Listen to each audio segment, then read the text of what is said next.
क्या आप जानते हैं भगवान राम को अपने ही भाई लक्ष्मण को मृत्युदंड क्यों देना पड़ा था?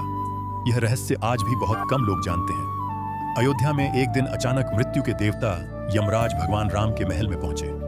उन्होंने कहा कि उन्हें भगवान राम से एक बहुत ही गुप्त बात करनी है, लेकिन उन्होंने एक शर्त रखी।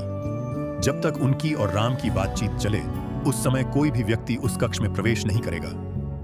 यदि कोई अंदर आएगा तो उसे मृत्यु दंड देना होगा।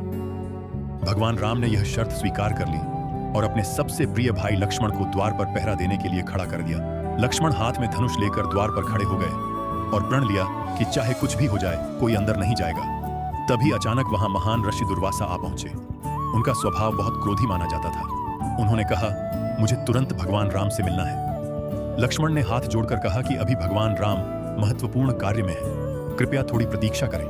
लेकिन दुर्वासा ऋषि क्रोधित हो गए और बोले, अगर मुझे अभी राम से नहीं मिलाया गया तो मैं पूरी अयोध्या को श्राप दे दूंगा।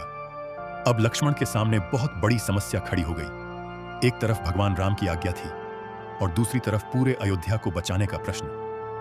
कुछ क्षण सोचने के बाद लक्ष्मण ने एक कठिन निर्णय लिया। उन्होंने अगर उन्हें अपने प्राण देने पड़े तब भी अयोध्या को बचाना होगा।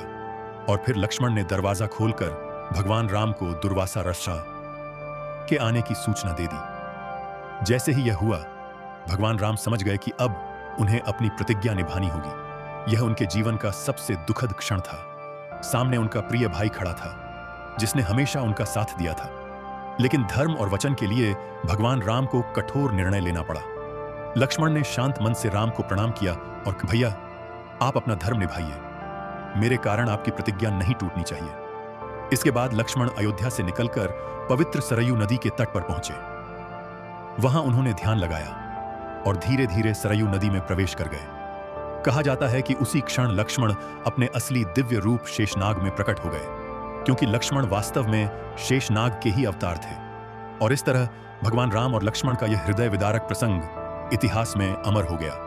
अगर आप भगवान राम और लक्ष्मण के इस त्याग को मानते हैं तो कमेंट में जय श्री राम जरूर लिखें।